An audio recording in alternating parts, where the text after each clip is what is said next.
비가 부슬부슬 와서 어떻게 오시는데 힘들지 않으셨어요? 저는 내심 비가 부슬부슬 와서 참 좋았답니다. 제가 비를 좋아하기도 하고 비가 오면 교인들이 딴 데 못 가잖아요. 그래서 교회로 다 오시겠구나. 그래서 제가 참 좋았습니다. 아, 이 부흥의 이 순서지를 보니까 앞쪽에 CAS 뭔지 아시죠, 여러분? 뭐의 약자인지 Come and See라고 하는 아주 단순하고도 의미가 담겨 있는 요한복음 4장의 사마리아 여인의 전도의 문구죠. 그래서 전도 집회 그렇게 돼 있어요. 그런데 어제 저녁이나 오늘이나 숫자가 비슷한 거 보니까 필경은 혼자 오신 게 아닌가 하는 생각이 좀 듭니다. 전도 집회잖아요, 그죠? 전도해 주셔야죠. 물가가 자꾸 올라서 좀 걱정입니다. 그렇죠? 옛날에 LA에 한 번씩 내려오면 2불 99전짜리 국밥 있었어요. 이야, 근데 그거 이상한 거 넣고 먹는 거 아니야? 그랬는데요. 정말 맛있더라고요. 우리 송구사님하고 멕시코 선교 다닐 때 새벽에 성도들 관광버스에도 풀어놓고 그렇게 먹었던 기억도 있습니다. 근데 괜찮더라고요, 그죠? 그런데 얼마이네 그런 집이 생겼대네요. 이야, 국밥이 5불 99. 그런데 먹을만하고 맛있어요. 얼굴이 잘생겼으면 공짜로도 준다네요. 예, 오늘 새벽에 교회에서 나누어드린 국밥이었습니다. 얼마나 맛있던지. 근데 여러분, 5불 99전 하는 국밥집이 맛도 있다. 그런데 어디에 생겼다 그러면 여러분 어떻게 하세요? 막 알리죠. 사방에. 거기 맛있어. 그럼 그 국밥집에서 여러분에게 국밥 한 그릇 공짜로 줍니까? 아무것도 받는 것도 없는데도 싼 값에 맛있는 음식 먹으면 주변에 막 알립니다. 아니, 예수님이 국밥보다 못해서 해야 되겠어요. 네. 그리고 여러분 다니시는 교회가 참 좋더라고요. 저 은퇴하고 여기에 와 살 마음이 20%좀 생겼습니다. 교인으로 받아주실 거죠, 그때? 몇 년쯤 지나서 올지 모르지만 그 좋은 교회 왜 다른 사람에게 알리지 않으십니까? 요새는 신앙을 가지고 있어도 교회 안 다니는 사람이 참 많아졌어요. 더 이상 예배당에 나가 예배하지 아니하는 성도들이, 그러니까 이름만 성도라고 되어 있는 사람들이 많습니다. 여러분, 오늘 저녁에는 꼭 돌아가셔서 오늘 저녁에 내일 아침에 누군가에게라도 come and see. 너무 간단하잖아요. 와 보십시오. 여러분이 그냥 교회를 알리시면 돼요. 그리고 교회에 오시는 그분의 마음을 주장하실 분은 성령 하나님이신 줄로 믿습니다. 그렇게 한 영혼을 하나님께로 돌려드리는 것이 얼마나 하나님이 기뻐하실까요? 저 송 목사님 중심 아는데 이 새생명 하나님교회 자리가 비워져 있어서 자리 채우자고 여러분 전도하라는 거 아닙니다. 주변에 정말 예수를 믿어야 할 사람들, 하나님께 예배하여야 할 사람들인데 예배를 지나치고 있는 사람들이 있어서 그들에게 전도하자는 거예요. 하나님이 기다리실 줄 압니다. 인사를 2번씩이나 하셨는데 한 번 더 하십시다. 한 번 더. 뭐라고 인사하시냐 하면요, 내일은 꼭 둘이 올 거예요. 이렇게 인사하십시오. 내일은 꼭 둘이 올 겁니다. 꼭 누군가를 데려올 겁니다.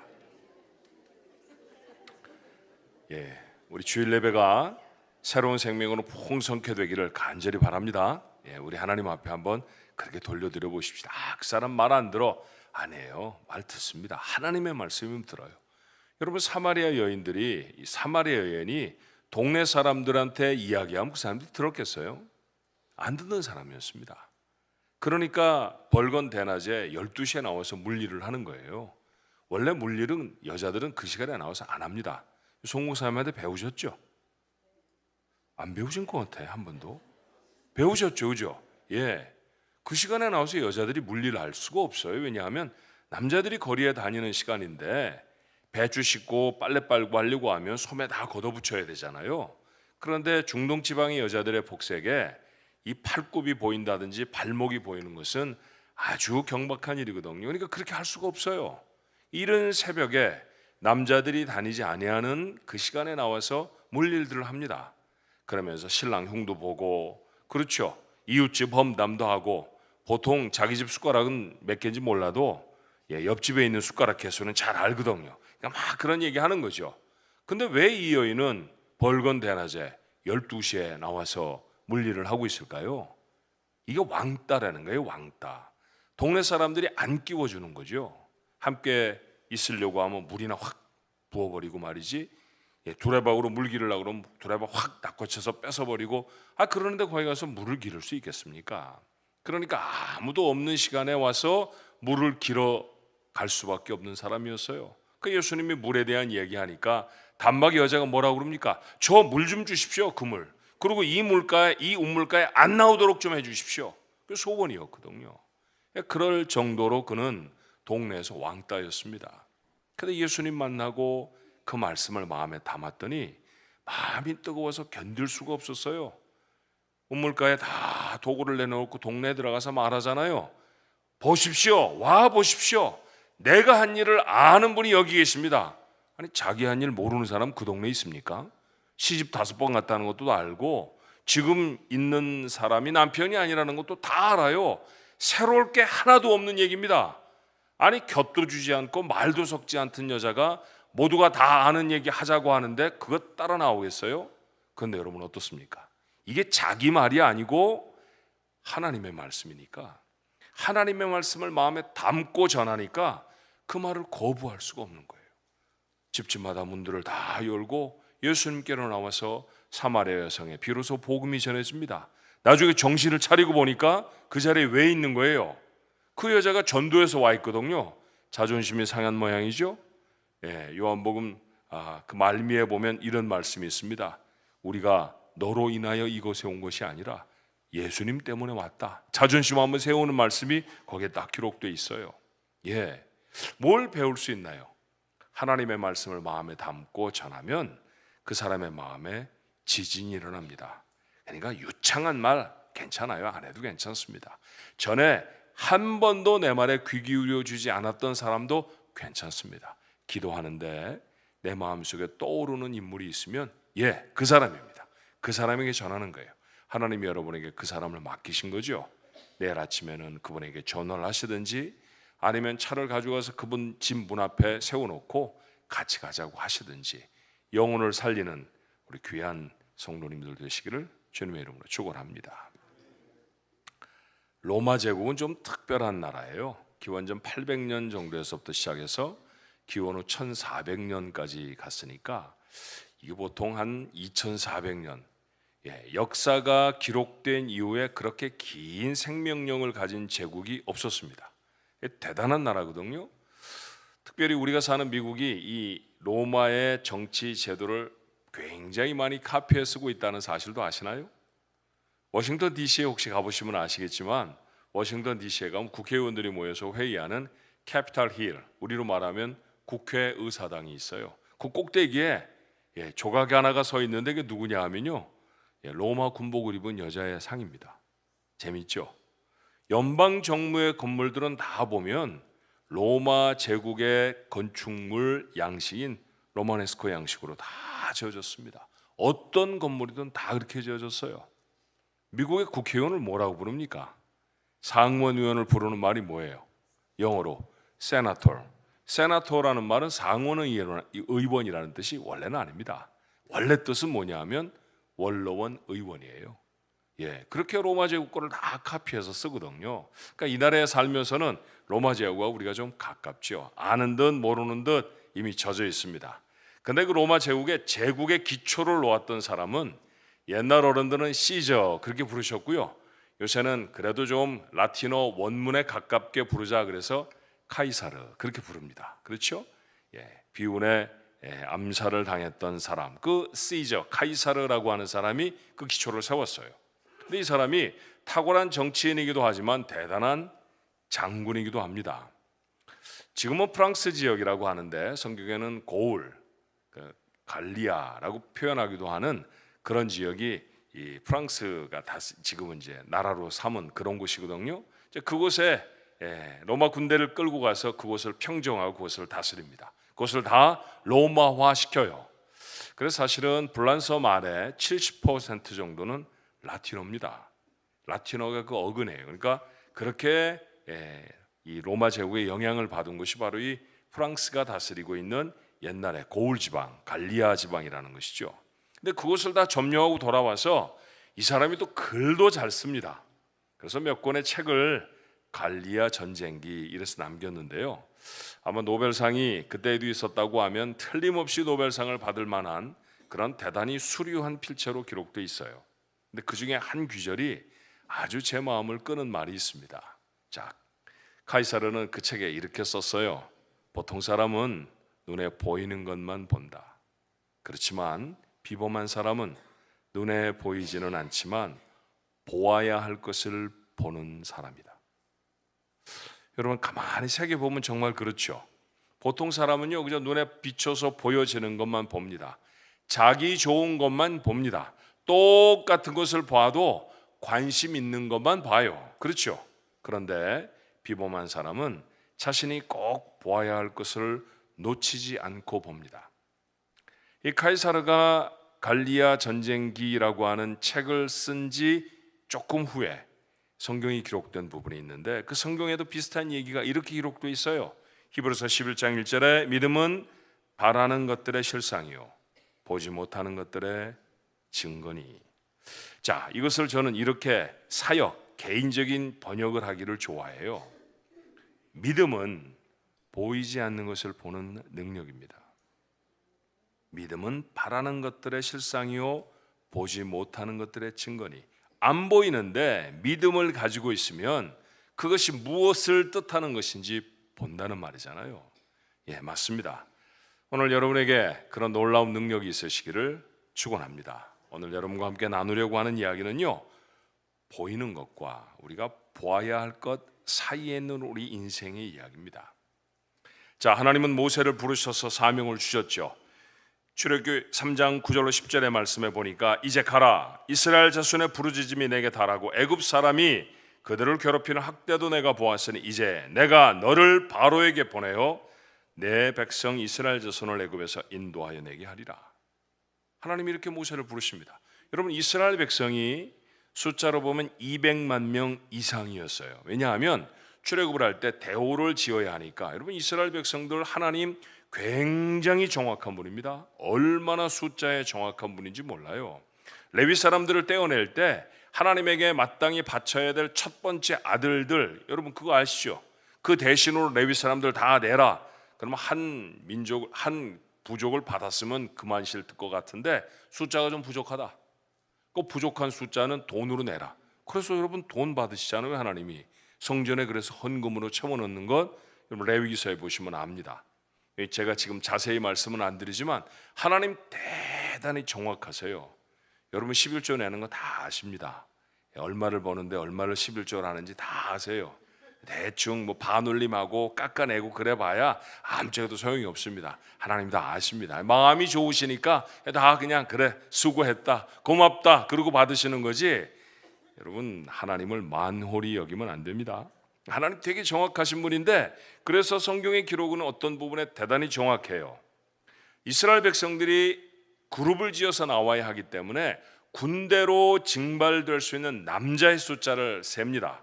자, 19살 혹은 20살에서부터 50살 혹은 55세까지의 남자들을 다 세봤더니 60만 명 정도가 됐어요. 자, 보통 사회학자들이 계산을 해보니까요, 요 연령의 남자들이 인구 전체의 4분의 1쯤 해당한다라고 하는 것을 발견해냈습니다. 어떤 나라, 어떤 민족의 표본을 봐도 이 한 20살에서부터 한 60세까지의 이 남자들의 요 숫자가 인구의 한 4분의 1 정도를 차지한다는 거죠. 그러니까 그 60만 명에 곱하기 4를 하면 이스라엘 백성의 숫자가 나오잖아요. 그래서 보통 200만 명 그렇게 말을 합니다. 근데 거기에요, 이스라엘 백성뿐만이 아니라 이웃하고 있던 이집트 사람들도 따라 나왔을까요? 안 따라 나왔을까요? 아, 이쪽 분단은 아시는데 이쪽 분단은 글쎄 저쪽 분단은 아예 관심이 없으신 거는 아니시겠죠? 예, 따라 나왔습니다. 성경에 보니까 수단 잡족도 함께 나왔다고 그랬어요. 아, 그 놀라운 사건을 보고 어떻게 하나님을 따를 마음을 안 갖게 됩니까? 와우, 하나님 대단하다. 우리도 하나님 믿어보자. 그러고선 다 짐 싸고 이스라엘 백성들을 따라 나서는 거예요. 근데 그 숫자까지 합치면 상당히 많았을 것입니다. 여러분 한 300만 명 정도 되는 사람의 대장 되는 거예요. 지금 모세 부르는 거 얼마나 으쓱해졌을까요? 얼마나 기분이 좋았을까요? 이제 내일 모레면 우리 이제 며칠 안 있으면 미국 대통령 뽑잖아요, 그렇죠? 미국 대통령이야 몇백만 명 정도가 아니라 한 3억 정도 되는 사람의 대표, 더군다나 미국의 대통령이라고 하면 세계의 대통령이라 할 만한 그런 귀한 자리니까 치열하지요. 치열한 거 압니다. 그런데 여러분, 그렇게 윗자리에 세워지기 위해서 그들이 얼마나 고생하고 얼마나 노력하는지 여러분 아시잖아요. 토막 잠을 자가면서 동해 번쩍 서해 번쩍 하면서 자기가 필요하다는 곳이면 다 갑니다. 대통령 된 다음에 그렇게 열심히 안 다녀요. 대통령 되기 전에들 다니더라고요, 열심히. 뭐 대통령 되기 전에는 뭐 맥도날드 가서 막 빵도 싸주고, 여러분 보십시오. 대통령 된 다음에 맥도날드를 가나? 안 갑니다, 그 사람들. 그렇게 열심히 해서 자기가 리더가 되고 싶어 하는 거죠. 사람들 마음속엔 그렇게 다른 사람을 다스리고 지배하려고 하는 욕구가 있어요. 근데 모세를 200만 명이나 되는 사람의 대장으로, 자, 네가 앞장서서 그 백성을 인도해내, 명칭을 왕 이렇게 붙여주진 않으셨지만 왕 같은 거 아닙니까? 그렇게 부름 받았으면 모세의 기분이 어땠을까요? 와, 내가 드디어 썸바디를 회복하는 거야. 뭐 그랬을까요? 아닌 것 같아요. 오늘 성경 보니까 11절에 이렇게 말합니다. 모세가 하나님께 아뢰되 대답했다는 거죠. 내가 누구이기에 바로에게 가며 이스라엘 자손을 애굽에서 인도하여 내리까. 자, 말은 애둘러서 상당히 품위 있게 했습니다만 하겠다는 얘기입니까? 못하겠다는 얘기입니까? 못하겠다는 얘기입니다. 왜 모세는 이 하나님의 부르심에 선뜻 나서지 못했을까요? 그의 눈에 크게 보이는 것이 있었습니다. 이 보이는 것 때문에 걸음을 떼어놓을 수가 없었죠. 첫 번째로 크게 보이는 건 무엇이었을 것 같으세요? 자기 자신입니다. 자기 자신의 부족함이 너무 크게 보이는 거예요. 나 같은 사람이 오늘 성경이 말하는 것처럼 내가 누구이기에 바로에게 갑니까? 도대체 내가 뭐라고 바로한테 가서 내 백성을 주십시오 그렇게 말을 하겠습니까? 전 못합니다. 그럴 만하지요. 연세가 벌써 80살 아닙니까? 여기 80이 넘으신 분들이 계셔서 죄송합니다만 연세가 80 정도 넘으면요, 뭘 새로운 걸 하기에 좀 주저 되시잖아요. 모세가 우리보다 훨씬 많이 산 사람 아닙니다. 저희 교회도 110세까지 사신다니까요. 모세하고 비슷하게 사신 분들 저희 교회도 계십니다. 모세 120살에 세상 떠나는 거 아시잖아요. 그렇죠? 그러니까 80세면 그의 전생애로 봐서도 절대로 젊은 나이가 아닙니다. 그렇죠? 그래, 자기의 나이를 생각해 보면 무엇인가를 새롭게 시작하기에 나이가 너무 많다, 그런 생각했을 거예요. 해야 하는 일 작은 일이 아니잖아요. 한 민족을 구출해내는 것입니다. 그것에 걸맞는 좀 지명도가 있어야 하지 않습니까? 그는 지금 무명의 목동이에요. 지금 언제 부른다고 했습니까? 우리가 첫날 말씀, 어제 말씀 나눌 때 지금 모세의 상황이 somebody, nobody, Godbody 중에 누굽니까? nobody입니다. nobody. 아는 사람이 있어야죠. 나를 알아줄까? 내가 이렇게 하자라고 말하면 사람들이 맞아, 모세 아니야 이러고 따라봐 줄까? 자신이 없어요. 그래, 못하겠다는 얘기입니다. 애굽의 왕자였던 때 같으면 혹 모르는데 그건 아득히 먼 4개월 전의 얘기도 아니고요, 40년 전의 이야기입니다. 그때의 부하들, 그때의 권한, 그때의 명성, 그게 다 잊혀진 옛 얘기예요. 그 일을 맡을 만한 자격이 없습니다. 능력이 없습니다. 노쇠한 나이에 힘도 없었고요, 개인적인 핸디캡도 있었어요. 자, 한 장을 더 넘겨서 보면 모세가 이렇게 고백합니다. 출애굽기 4장 10절에 모세가 여호와께 아뢰되 오 주여, 나는 본래 말을 잘하지 못하는 자니이다. 주께서 주의 종에게 명령하신 후에도 역시 그러하니 나는 입이 뻣뻣하고 혀가 둔한 자니이다. 아니, 말을 이렇게 잘하면서 말을 못한다고요?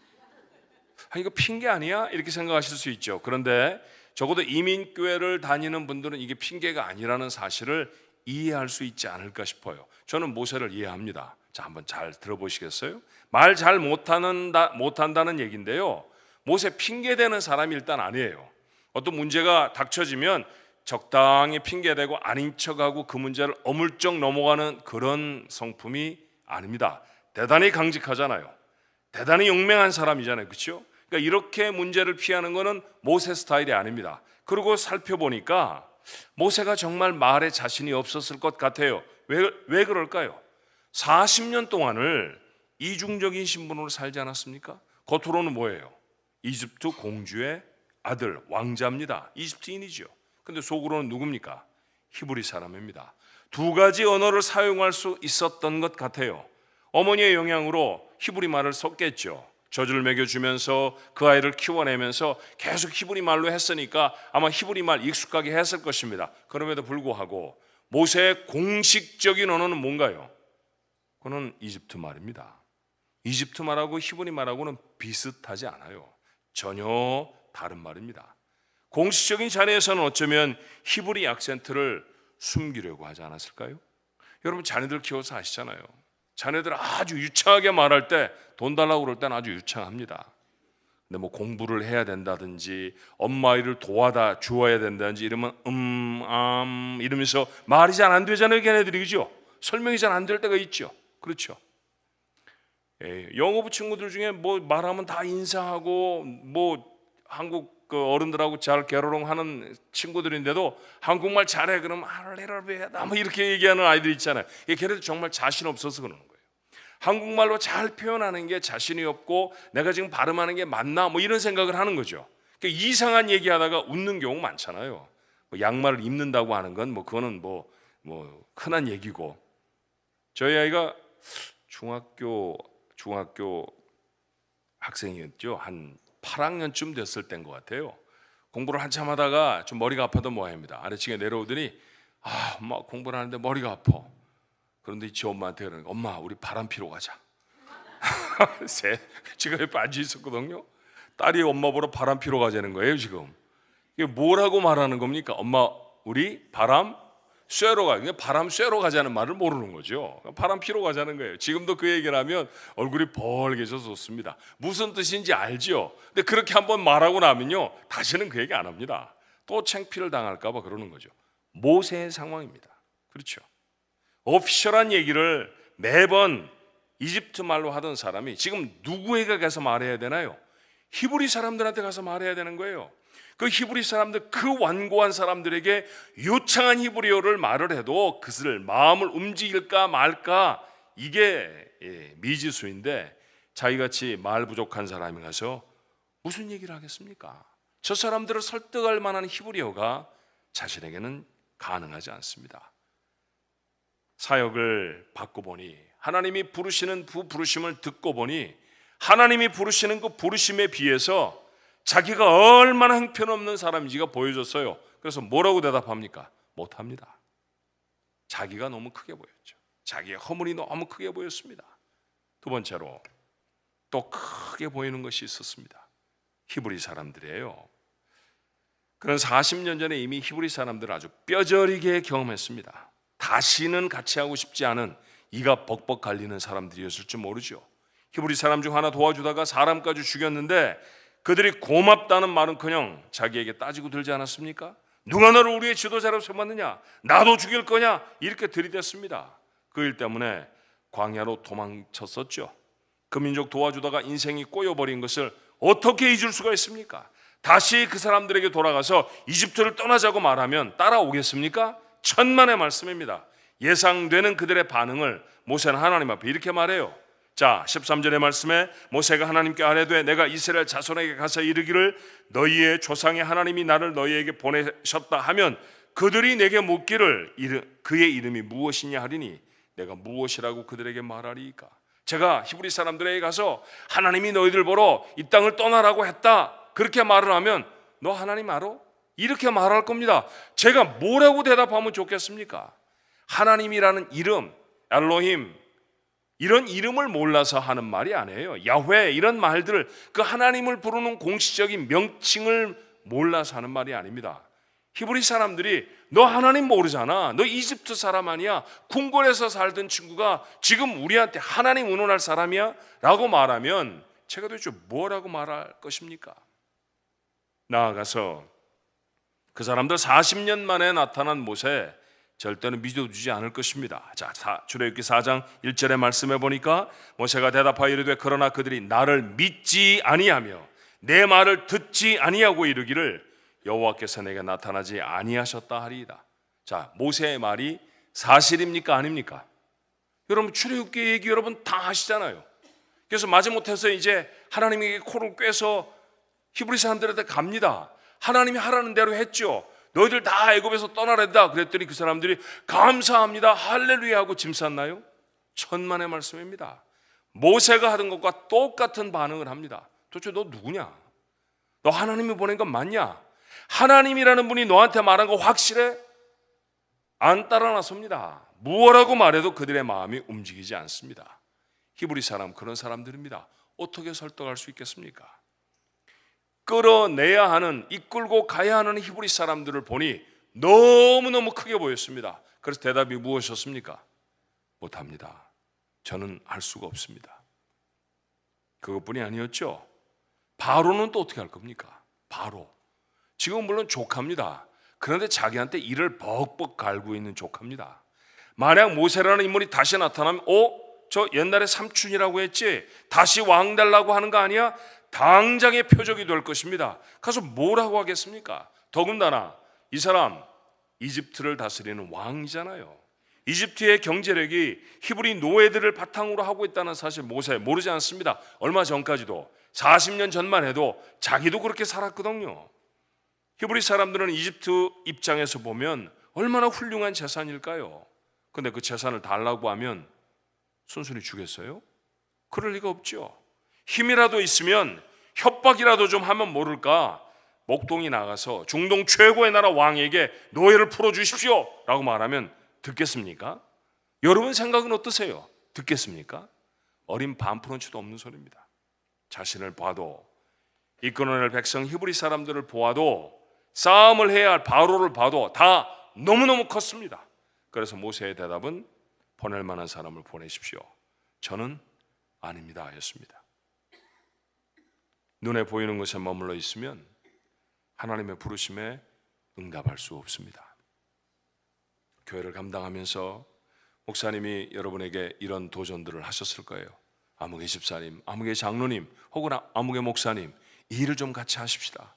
여러분의 첫 번째 대답 어쩌면 아이고 목사님, 제 나이가 몇인데요? 그러지 않으셨나요?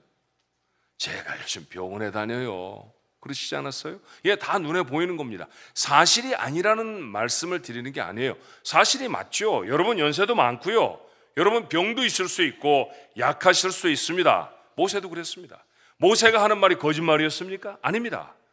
그런데 모세가 머물러 있던 것이 부족한 것, 그건 무엇이었나요? 눈에 보이는 것만 보는 사람이었다는 거죠. 자기가 캘큘레이트 할 수 있는, 자기가 계산할 수 있는 것만 계산하고 있었던 사람입니다. 하지만 비범한 인생이 되려고 하면 보이지 않는 것들, 보아야 할 것을 보는 사람이 되어야 합니다. 그가 놓치고 보아야 할 것, 정말 보아야 하는데 보지 못하는 건 뭘까요? 모세가 지금 서 있는 곳이 어디입니까? 불타는 떨기나무 앞입니다. 떨기나무, 조그마한 나무입니다. 강대상보다 강대상 정도 크기의 나무예요. 이런 나무가 광야에 참 많습니다. 이집트 사람들 몰려 살던 데가 나일강 인근은 아주 비옥한 옥토이지만 그보다 좀 벗어나면 미디안 땅으로 가면, 지금 모세가 양치는 곳 가면요, 이런 나무들이 듬성듬성 있습니다. 근데 이게 비가 안 오니까 바싹 말라요. 뿌리는 아주 깊어서 아주 조그만한 습기라도 빨아들여서 겨우겨우 생명은 유지하고 있는데 나뭇가지는 바짝 말라 있습니다. 근데 바람이 불면 나뭇가지들이 서로 비비적거려지죠. 그러다 보면 열이 생기고 그러다 보면 불이 나요. 그래서 떨기나무가 바람 불 때 불에 타는 것, 이거 아주 자주 일어나는 현상입니다. 모세가 40년을 광야에서 목동으로 살았다고 하면 이거 한두 번 보는 거 아니거든요. 근데 이번에는 좀 달랐습니다. 뭐가 달랐나요? 나무에 불이 붙었는데, 불 붙은 나무 한참 보고 있으면 어떻게 해야 됩니까? 다 타버리면 사그라지잖아요. 가지도 뚝뚝 떨어지고, 그래서 결국엔 불이 꺼져야 하지 않습니까? 그런데 불이 훨훨 타는데 아무리 봐도 나무가 그대로입니다. 나무가 불에 타질 않는 거예요. 불이 있는데 불이 타질 않습니다. 정말 이상하네. 그리고 모세가 가까이 가서 봅니다. 그랬더니 이번에는 더 어마어마한 일이 생기죠. 나무 속에서 소리가 들립니다. 모세야, 모세야. 그렇죠? 출애굽기 3장 4절입니다. 여호와께서 그가 보려고 돌이켜 오는 것을 보신지라 하나님이 떨기나무 가운데서 그를 불러 이르시되 모세야, 모세야 하시매. 그가 이르되 내가 여기 있나이다. 나무가 말하는 게 아니잖아요. 성경이 뭐라고 말합니까? 하나님이 말씀하신 거예요. 떨기나무에 불을 붙이신 것도 하나님이시고요. 그렇게 모세의 attention, 주의를 끌어내신 다음에 그 모세에게 하나님이 부르십니다. 모세야, 모세야. 하나님의 모습은 보이지 않았던 것 같아요. 눈에 보이는 건 무엇입니까? 불타고 있는 나무입니다. 그런데 그곳에 소리가 들립니다. 누구의 소리입니까? 하나님의 소리입니다. 모세가 그곳에서 보아야 할 분이 있습니다. 누굽니까? 하나님입니다. 보이지는 않지만 그를 부르시는 하나님, 맞아요. 그 하나님을 보아야 합니다. 이 하나님이 모세가 보아야 할 분이었습니다. 우리는 비슷한 이야기를요, 사무엘상 17장에서도 볼 수 있습니다. 엘라라고 하는 골짜기였거든요. 블레셋과 이스라엘 사람들이 전쟁을 벌입니다. 전투 중에 있어요. 근데 블레셋 중에 키가 훌쩍 큰 장수아라가 나와서 40일 동안 고래 소리를 지릅니다. 근데 아무도 나가서 싸울 수가 없어요. 등치가 너무 컸거든요. 여러분, 사울이 이스라엘 백성들보다 훨씬 키가 컸다는 거 아시죠? 어깨 하나나 더 하더라. 사울을 왕으로 선택할 때 그의 신체적인 특징을 언급한 성경의 말씀이에요. 여러분 다 기억하시죠? 그런데 사울도 나가서 싸울 수가 없었습니다. 자기보다도 훨씬 컸거든요. 이스라엘이 꼼짝도 못합니다. 여러분, 작전이 아닙니다. 꼼짝도 못하고 있다가 어느새 기습한다, 이런 게 아닙니다. 정말로 무서워서 머리카락이 보일 새 꼭꼭 숨어 있습니다. 아무도 전쟁터에 나갈 수가 없어요. 이스라엘은 쫄병 하나도 그 사람에 대해서 모르는 게 없이 다 압니다. 자, 얼마나 정확하게, 얼마나 자세하게 알고 있는지 성경이 이렇게 재미나게 적었어요. 한번 들어보실래요? 사무엘상 17장 4절로 7절입니다. 블레셋 사람의 진영에서는 싸움을 도두는 자가 나왔는데 그의 이름은 골리앗이요. 첫 번째 뭘 압니까? 이름을 압니다. 골리앗이라는 이름을 알아요. 가드 사람이라. 고향도 아네요. 야, 대단합니다. 그죠? 좀 더 나가보면 그의 키는 6규빗 한 뼘이요. 언제 재봤을까요? 언제 가서 줄자로 와, 6규빗 정도, 이게 아니잖아요. 그죠?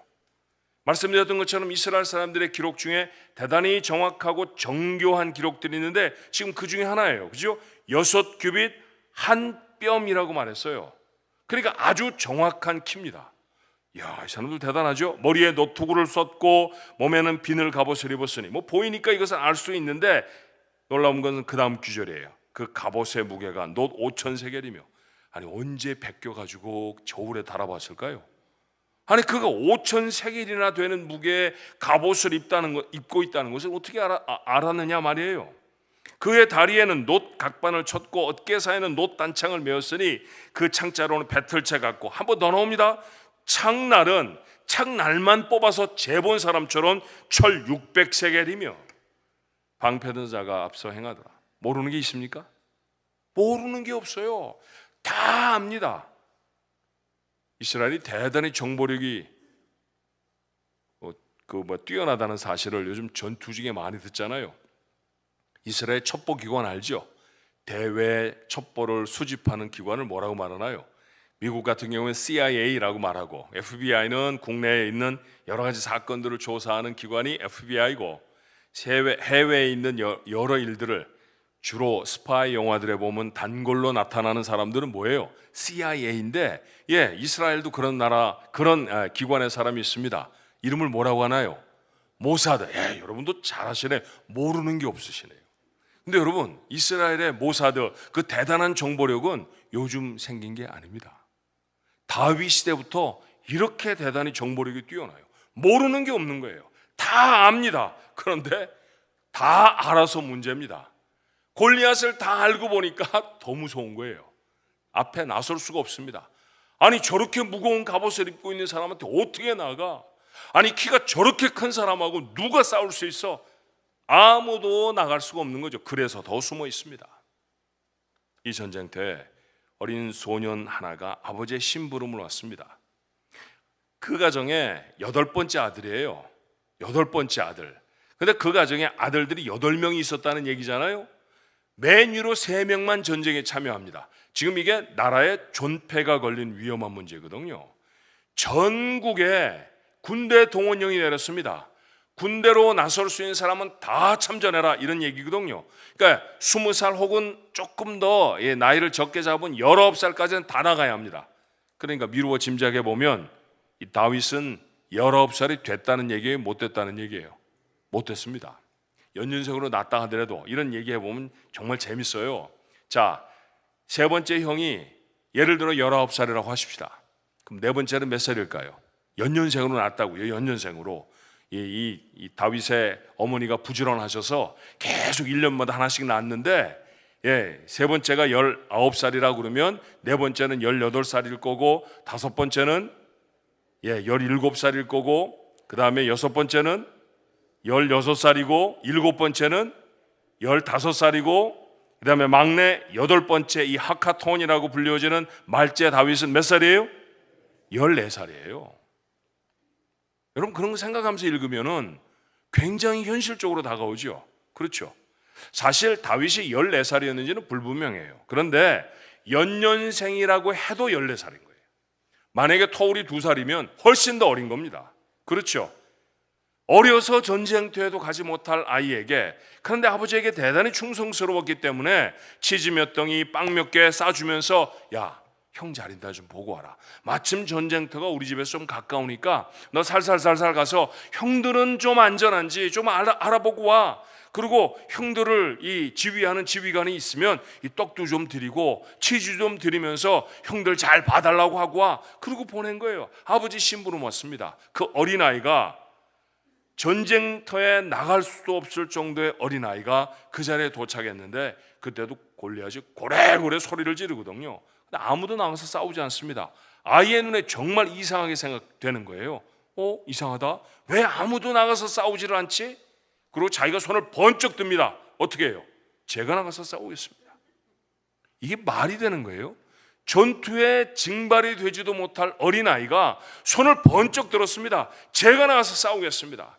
그 아이가 나와 싸울 만한 내용이 아니거든요.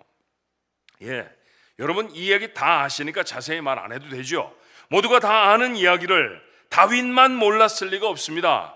무슨 얘기인지 아시잖아요. 그렇죠? 이스라엘의 군인이라고 하면 골리앗이 얼마나 큰지, 얼마나 기운이 센지, 얼마나 무거운 갑옷을 입고 있는지 다 알아요. 전쟁터에 막 도착해서 몰랐다고 할지라도 손 번쩍 들었다는 거 알고서는 제일 먼저 쫓아왔던 사람이 형들일 겁니다. 야, 너 미쳤냐? 사람이 얼마나 큰 줄 알고 네가 나가서 하겠다고 그래? 지금 우리나라의 왕도 나가서 못 싸운다고 별의별 말을 안 했겠어요? 입고 있는 갑옷이 얼마며 창틀이 얼마며 그런 얘기 형들이 다 가르쳐주지 않았겠습니까? 맞아요. 그래서 다윗도 알았을 것입니다. 그런데요, 여러분 집에 돌아가셔서 한번 차근차근히 사무엘상 17장의 말씀을 읽어보세요.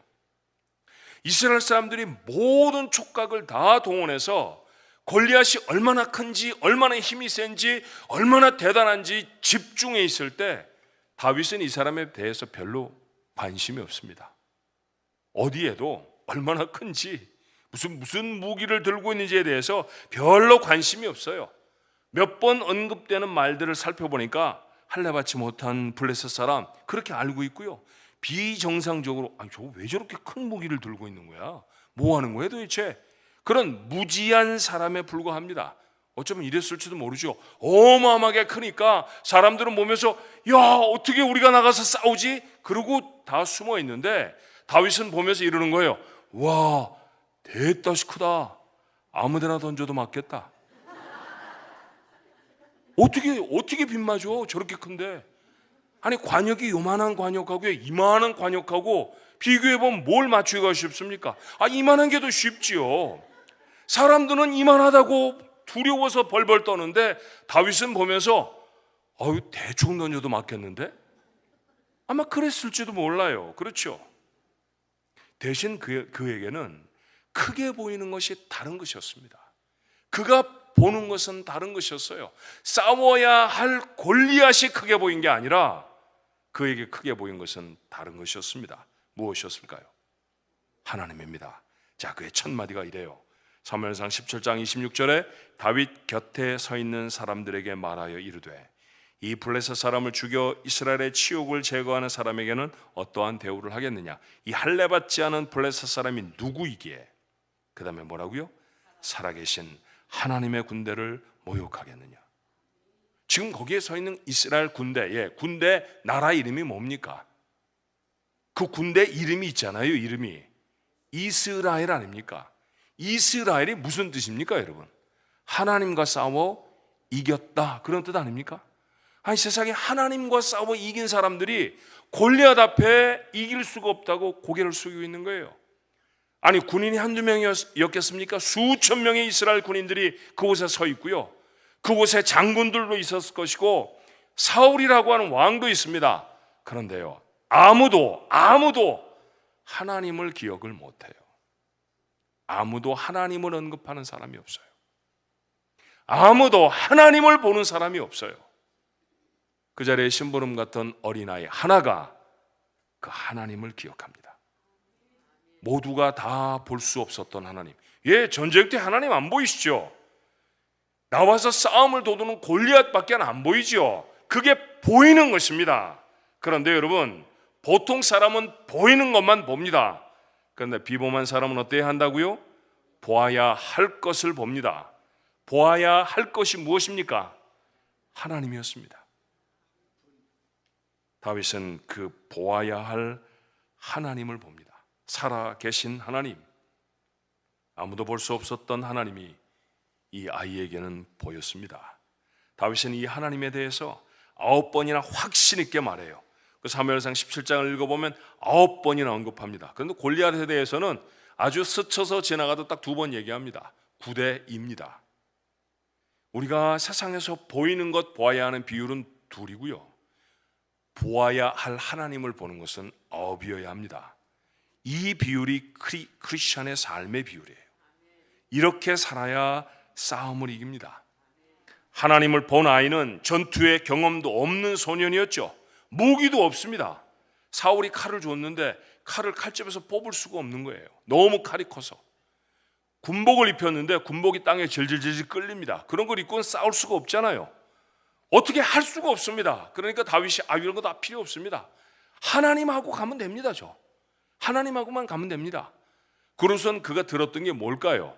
돌멩이 5개 하고요, 돌멩이도 왜 5개 들었는지 아시죠? 사무엘 하에 읽어보면 그때 그곳에 나왔던 골리앗의 형제들이 5명이었어요.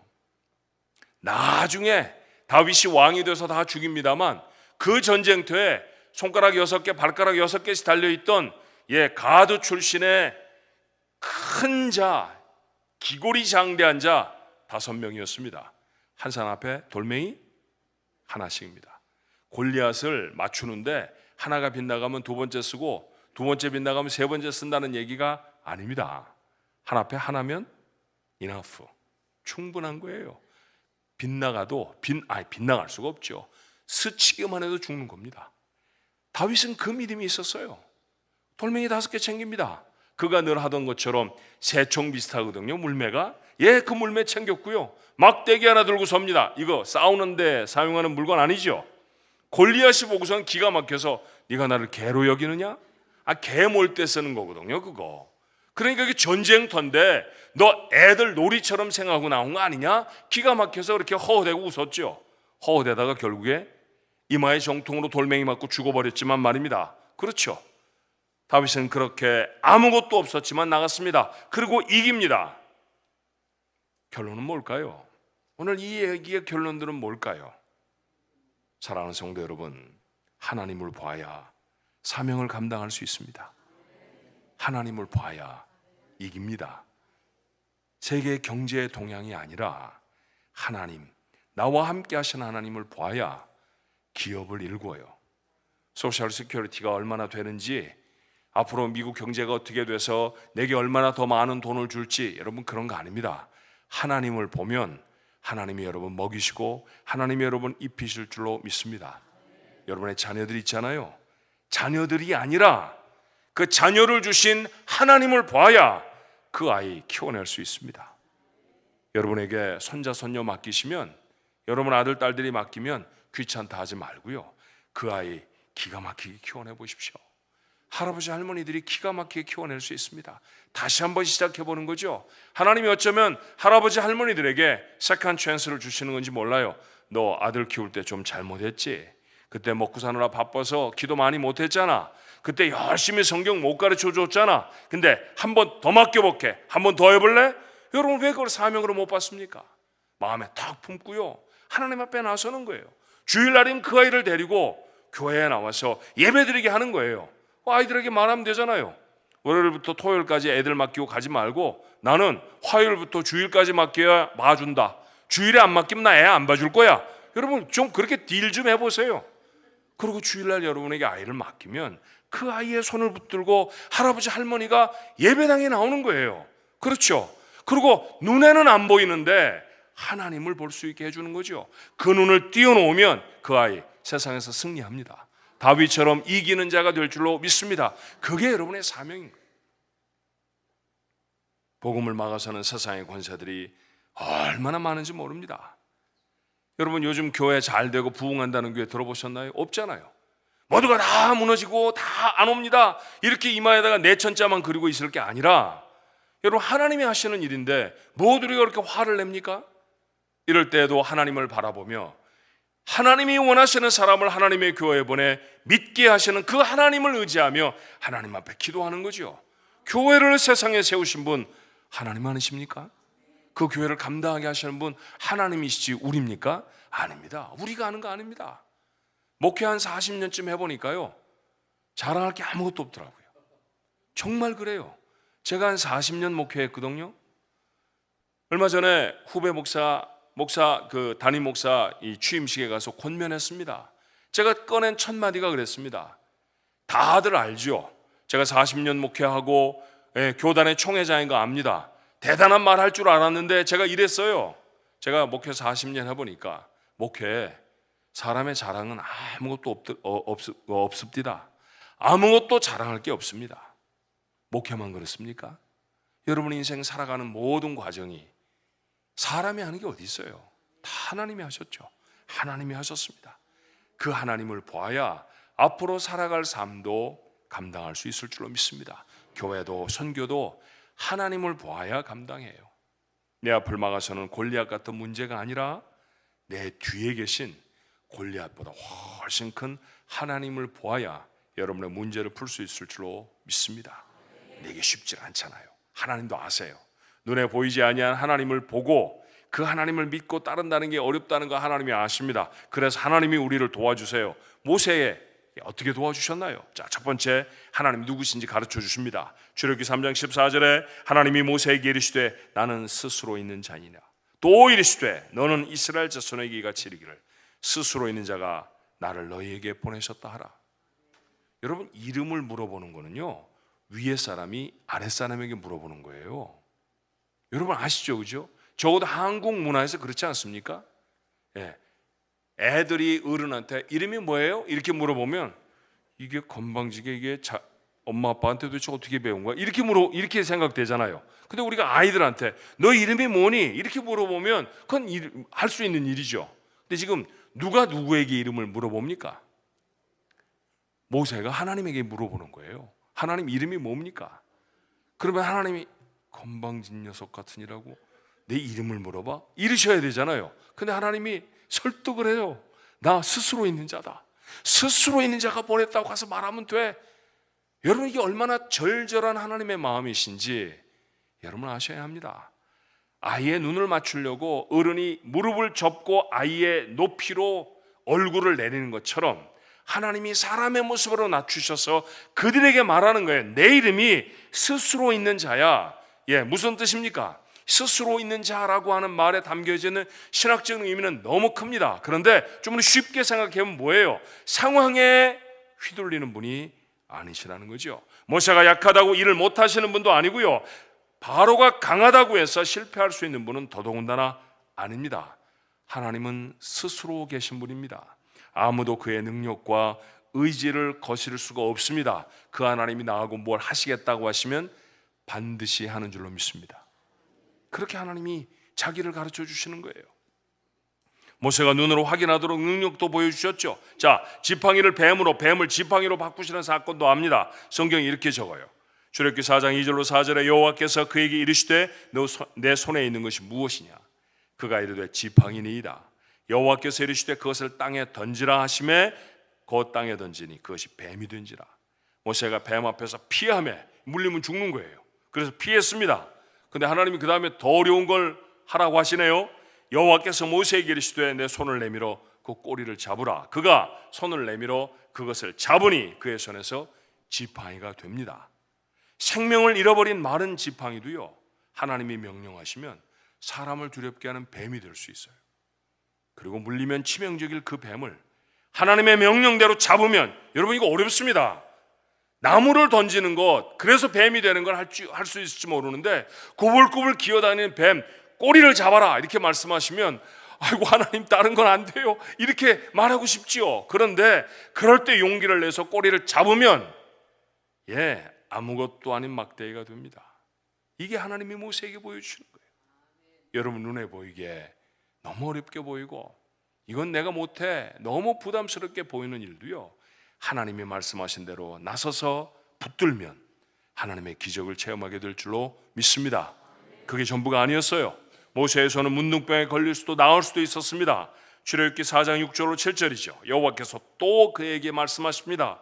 내 손을 품에 넣으라 하시매 그가 손을 품에 넣었다가 내어보니 그의 손에 문둥병이 생겨 눈같이 된지라. 이르시되 내 손을 다시 품에 넣으라 하시매 그가 다시 손을 품에 넣었다가 내어보니 그의 손이 본래의 살로 되돌아왔더라. 아멘입니다. 그렇죠. 문둥병이 생겨버렸어요. 이 문둥병 누가 고칩니까? 못 고칩니다. 고칠 수 없는 병입니다. 그런데 품 안에 한 번 더 넣었다가 꺼내니까요, 말짱하게 바뀌어집니다. 그렇죠. 하나님의 놀라운 기적입니다. 하나님 왜 이런 일을 하실까요? 하나님이 나 이렇게 힘 있어 그렇게 보여주시려고 아닙니다. 성경 이렇게 말해요. 출애굽기 4장 5절에 이는 그들에게 그들의 조상의 하나님 곧 아브라함의 하나님, 이삭의 하나님, 야곱의 하나님 여호와가 내게 나타난 줄을 뭐하게 하려 함이라고요? 믿게 하려 함이라.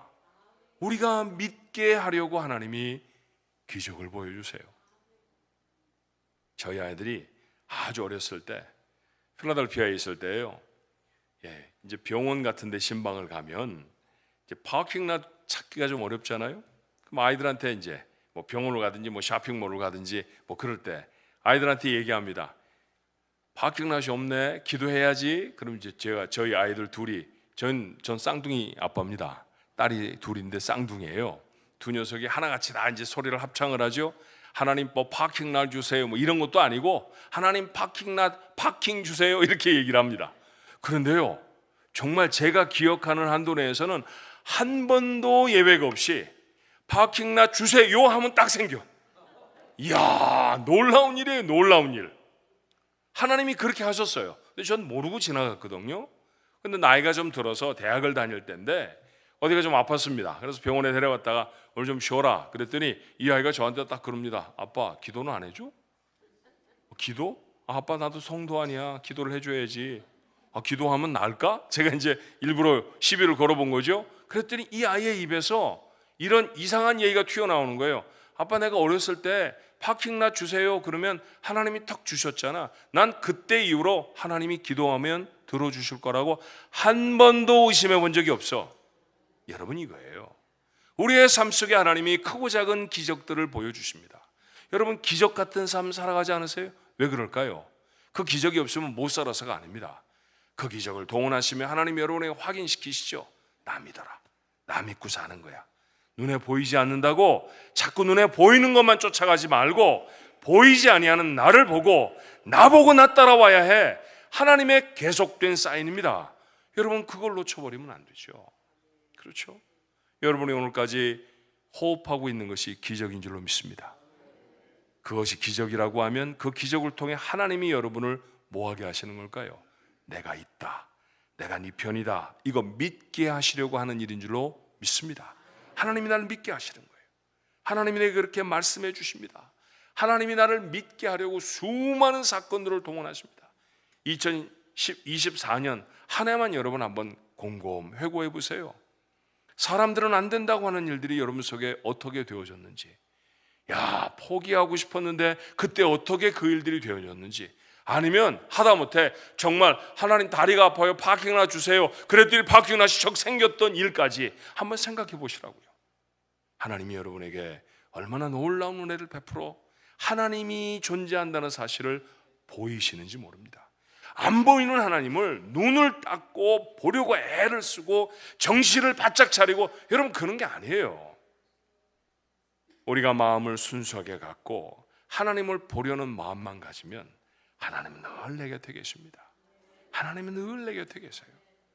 너무 가까이 계셔서 사실은 못 보죠. 여러분, 여러분에게 가장 가까이 있는 별이 뭡니까? 오늘은 구름이 없어서 목사님 오늘 같은 날은 비가 와서 별이 안 보여요. 그렇습니까? 여러분이 발을 딛고 있는 지구라는 별은 보이십니까? 우리 별 위에 삽니다. 그런데 그곳에 산다는 사실을 모르잖아요. 그렇죠? 그 아름다운 별에 멀리 떨어져서 지구를 찍은 사진 보면요, 정말 아름다워요. 우리가 하늘을 보면서 야, 저 별 참 이쁘다, 저 별은 나의 별, 저 별은 너의 별, 뭐 이러지 않아도요, 우리가 이미 그렇게 누리고 사는 거예요. 가까이 계신 하나님, 여러분 놓치지 않게 되기를 주님의 이름으로 축원합니다. 기적만 보여주신 게 아니에요. 하나님이 거듭 그를 격려하십니다. 자, 오늘 본문 12절의 말씀에 하나님이 이르시되 내가 반드시 너와 함께 있으리라. 내가 그 백성을 애굽에서 인도하여 낸 후에 너희가 이 산에서 하나님을 섬기리니 이것이 내가 너를 보낸 증거니라. 내가 너와 함께 있으리라. 출애굽기 4장 12절에 이제 가라. 내가 내 입과 함께 있어 할 말을 가르치리라. 함께 계시다고 해요. 여러분과 제가 하나님 앞에 서 있을 때 하나님 우리와 함께 하시는 줄로 믿습니다. 하나님 함께 하세요. 필라델피아에 계시던 우리 목사님들도 계신데, 필라델피아에서 조금 북쪽으로 올라가면 랭캐스터라는 곳이 있어요. 그곳에 가면요, 성막을 그대로 지어놓은, 복원해서 그대로 만들어 놓은 그런 곳이 있습니다.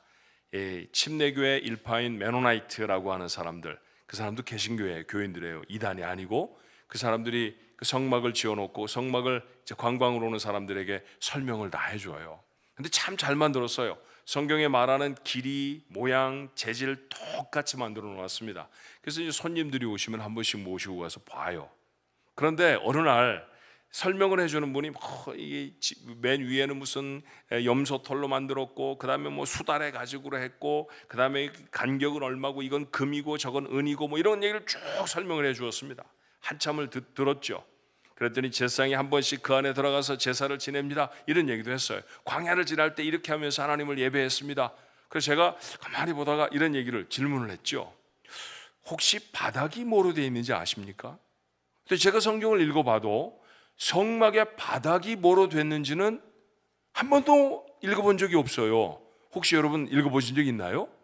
성막, 타버너클이라고 하는 그 회막, 그 바닥이 뭐로 되어 있을까요? 이 사람이 갑작스러운 질문에 당황을 했는지 머리를 벅벅 긁더니 글쎄요, let me see, 그게 뭘까요? maybe sand? 그러더라고요. 그렇죠, maybe 모래죠. 광야를 지나갔으니까. 여러분, 그게 저한테는 폭탄이 터지는 것 같은 소리로 제 가슴에 쿵 하고 울렸어요. 하나님이 어디 계신다고요?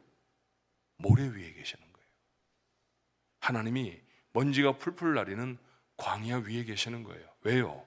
계실 곳이 없어서요? 아니죠. 그곳이 자기 백성이 있는 곳이기 때문입니다. 자기 백성이 있으면 모래밭 아무 상관 안 하십니다.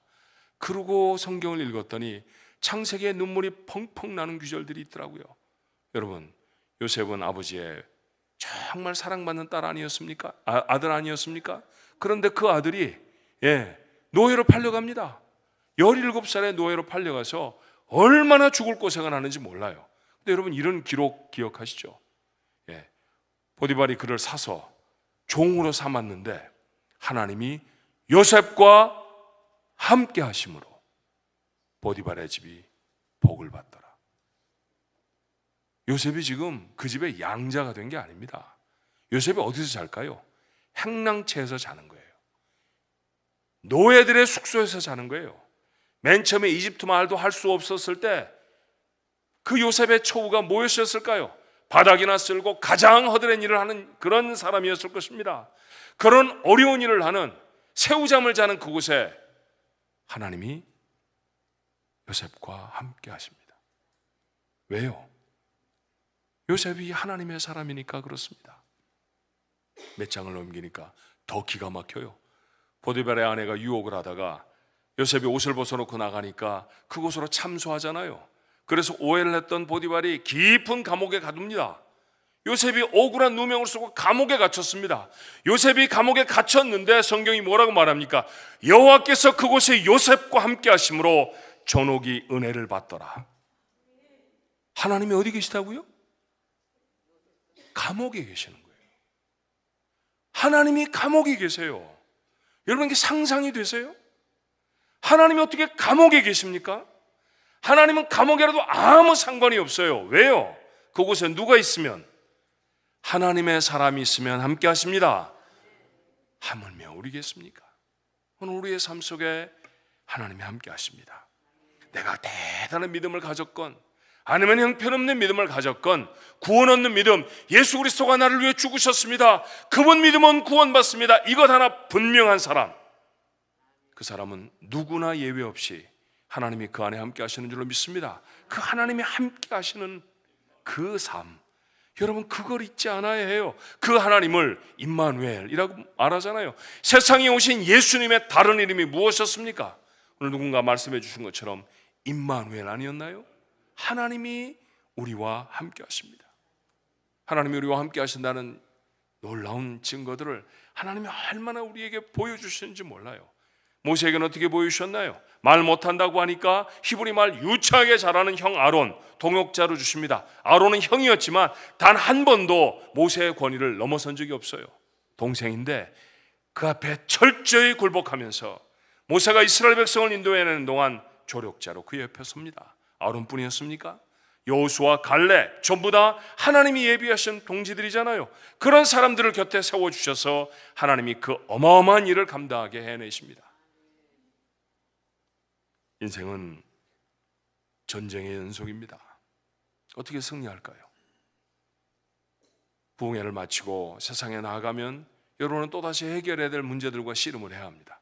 그게 연세가 많다고 문제가 없어지는 것도 아니고요, 나이가 어리다고 문제가 적은 것도 아닙니다. 모두가 다 자기 분량의 싸움들을 하면서 살아갑니다. 어떻게 이 문제를 해결할까요? 눈에 보이는 것만으로 살면 자신이 없습니다. 눈에 보이지 않지만 무엇보다 확실한 것을 보아야 합니다. 하나님입니다. 하나님입니다. 세상에 하나님보다 확실한 것은 없습니다. 그 하나님을 붙드는 것이죠. 그 하나님이 모세에게만이 아니라 오늘 우리에게도 약속하십니다. 내가 너와 함께한다. 너의 능력이 될 것이다. 필요하면 기적도 사람도 줄 것이다. 아멘입니다. 수많은 기적 같은 사건을 통해 하나님이 이미 보여주셨습니다. 오늘 눈에 보이는 것을 넘어서는 능력이 여러분에 있게 되기를 주님의 이름으로 축원합니다. 다윗이 골리앗을 무너뜨리듯이, 모세가 그 민족을 마침내 구원해 내듯이 여러분의 맡겨주신 사명을 잘 감당해내고 여러분이 안고 살아가는 삶의 모든 문제들을 극복하고 이겨내 승전가를 높이는 하나님의 사람들 모두가 되시기를 주님의 이름으로 축원합니다. 기도하십시다. 말씀을 나누며 여러분의 마음에 담겼던 말씀들 있으실 거예요. 눈에 보이는 거로만 살았습니다. 그래서 자꾸 짜증이 나고, 그래서 자꾸 걱정이 되고. 아닙니다. 눈에 안 보이지만 보아야 할 것이 있습니다. 다른 것 아닙니다. 하나님입니다. 하나님이 계시다는 사실을 우리가 알잖아요. 그러니까 하나님을 보는 거예요. 다윗이 하나님을 보고 전쟁에 승리했듯이 골리앗 같은 문제 앞에 여러분이 놓여있다 할지라도 하나님 바라보면 이길 줄로 믿습니다. 하나님을 바라보는 명료한 시선을 회복하여 주시옵소서. 그 하나님 손을 붙들고 우리에게 맡겨주신 사명 감당할 수 있게 도와주옵소서. 여러분 개인에 맡겨주신 사명을 놓고 하나님 앞에 기도하십시오. 여러분 가정을 아버지 하나님이 쓰시겠다고 하셔서 맡겨주신 사명이 있다고 하면 손자 손녀를 키워내는 것부터 해서 믿음의 가문을 일으켜 세우는 것까지 하나님 앞에 기도하십시오. 또 더 나아가서 하나님이 이 새생명교회로 거룩한 믿음의 공동체로 모아주셨는데 이 교회가 감당해야 할 사명이 있습니다. 총회 중에 이 교회가 얼마나 소중한 교회인지 모릅니다. 기억하는 교회가, 기억하는 목사님들이 참 많습니다. 여러분, 여러분의 자리를 감당해 주십시오. 여러분이 이 땅에 복음의 기치를 높이 들어야 합니다. 다음 세대를 살려내고요, 그리고 시니어들이 정말 평안하게 하나님을 바라보며 자신의 마지막 삶을 잘 감당할 수 있는 그런 거룩한 교회가 되어져야 할 줄로 믿습니다. 뿌리 깊은 나무가 흔들리지 않는다고 했나요? 맞습니다. 여러분의 믿음의 뿌리를 깊이 내린 그 믿음의 거목들이 되어주셔서 이 지역에 하나님의 역사를 이루는 우리 교회가 되게 해 주옵소서. 선교를 위해 기도해 주십시오. 여러분에게 맡겨주신 사명들을 위해 기도해 주십시오.